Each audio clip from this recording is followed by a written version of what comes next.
Echo November Sugar Golf Bravo 8 United Kilowatt Radio. A very good afternoon to you, Dave. Thanks for the call. Thank you for the 5 and 9. You're 5557 at times. The band's not very good. Hi and welcome back to another Tech Minds video. So I was recently made aware of a brand new application for the iPad and macOS which allows for remote control of the IC-705, 7610 and 9700 Icom radios.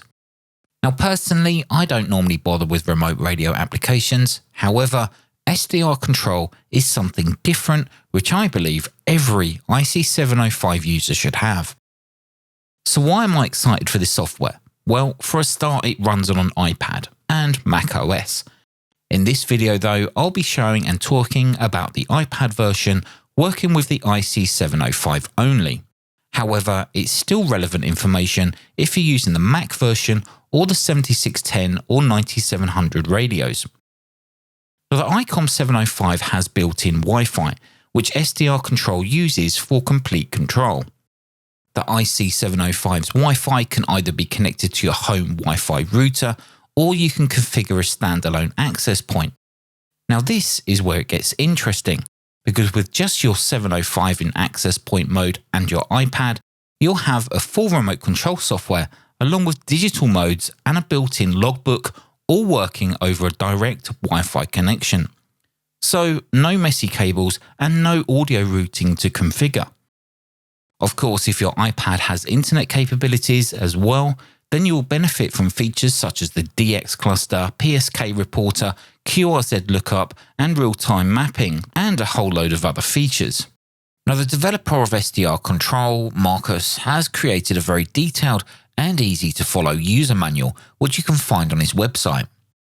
Now, the first thing we will need to do is set up the 705's Wi-Fi connection. For this example, I'll connect to my home Wi-Fi router. The manual also covers configuring the 705 to work as a standalone access point, which is how you would configure it if you was using this software out in the field and away from your home network, assuming you have the radio with you. First, we need to go into settings and then WLAN set. From here, we need to change the connection type to station. We then need to enter into the connection settings where you can either manually connect and enter your Wi-Fi settings or press the access point button to allow the 705 to scan for your home Wi-Fi network. Now once your network shows, just tap it and then enter your password for your Wi-Fi. You'll also need to make sure network control is turned on. Once connected, make a note of the IP address on the DHCP line, as this is the IP address you'll need to enter into the iPad app. One last thing to do on the 705, and that's to create a network user within the remote settings. This will consist of a username and password that SDR Control will use to authenticate itself when trying to connect to the 705. Now once finished, you should see now the Wi-Fi icon at the top of the 705 screen. This indicates that the 705 is connected to a Wi-Fi router. Now we're ready to launch the app on the iPad. We now need to add a radio, so press add on this screen and then enter the details as required. The title can be anything you like. The IP address is the IP address we made a note of before. Ensure port is 50001 unless you changed it on the radio, and then enter the username and password that you set in the network user section on the 705. You can now select that radio and press connect. Ships you the Ahmad, but of course you'll thank because it's incredibly rocky and incredibly dangerous. And the simplest way to stay around the North Atlantic is to go right into the Atlantic swells and past this Instrahull Island.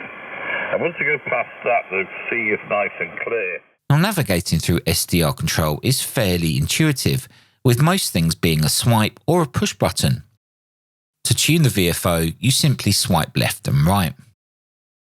As standard, the mic selection will be for the iPad internal microphone, but you can opt to use a USB microphone from the mic settings drop-down. To transmit, simply tap the TX button on the top left.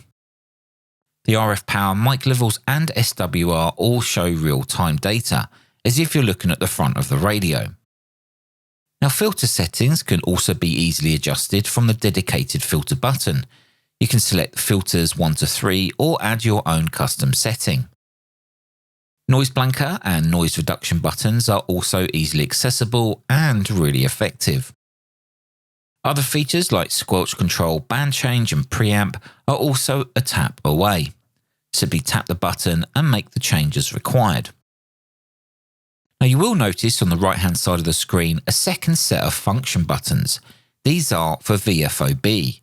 This also means you can easily switch between VFO-A and B with different settings very easily and at the tap of a button. Notch, AGC, RF gain and attenuator settings are also in plain sight with easy access. Any functions which require adjusting can be long pressed to access the value change control. By pressing the center button on the right of the waterfall, that will allow the user to change the waterfall and scope looks. These are similar settings to which you will have on the 705. Now from this same menu, you can change the span, meaning a setting of 500K would show the entire selection handband on the waterfall, making it nice and easy to see band activity at the same time. Other features and functions such as macros and the DTMF panel can be accessed via the top view button. From this same menu, you can also log a QSO straight into the inbuilt electronic logbook. Now the Tools tab is where things get even more interesting, as Marcus has incorporated a whole host of useful tools. We have a band plan, CW macros, a DX cluster, which incidentally will show on the main waterfall too. We have PSK reporter access, an electronic logbook, QRZ lookup, and a dedicated FD8 client. You will have also noticed on the top line a selection titled MIDI controller. Now this will allow specific MIDI devices, similar to those that DJs use, to allow VFO tuning using the jog wheel, along with assigning buttons to the app features.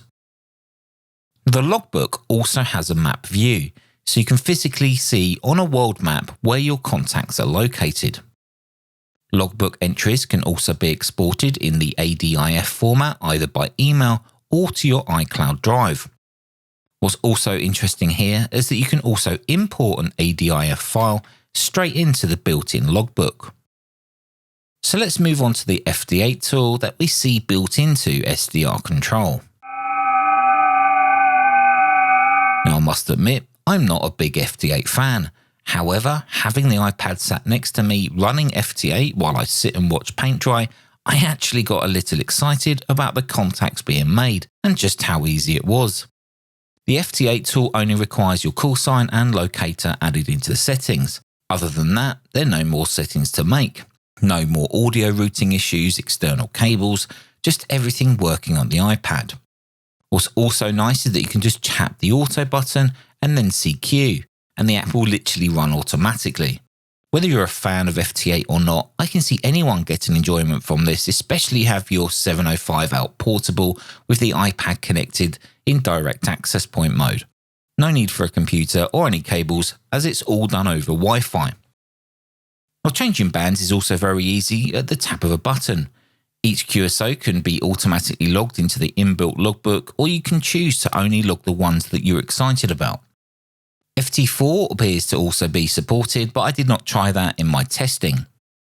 And what would be nice in the future would be to see other digital modes, like JS8 Call, Whisper, or even PSK and RTTY. Or how about some SSTV? Now that would be cool. Take a photo with the iPad and then transmit it all from the iPad via the 705.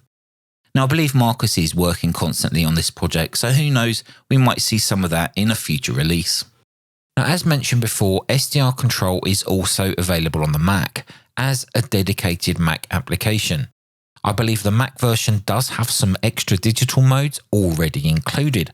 However, I will obtain a copy of the Mac version and then bring you another video on how well it performs. Now, if you already use this application, then let me know down in the comments of what you think about it and where's the most bizarre location you've used it, apart from sitting on the toilet. Don't really want to know about that. Now, before I go, I just want to say a big thank you to Marcus for providing the promo code for this app. And with the support of the community, I can only imagine this application will continue to grow. Now, one final comment I would like to make, and that's at the price of this application. You may think that the $40, $45 is a lot of money, but believe me, coming from an iOS and Android development background, I personally know how much time is consumed creating these kind of apps, not to mention all the hair loss from working the Smarticle particle at full capacity. Anyway, until the next video, take care, stay safe, thanks for watching, and I'll see you in the next one.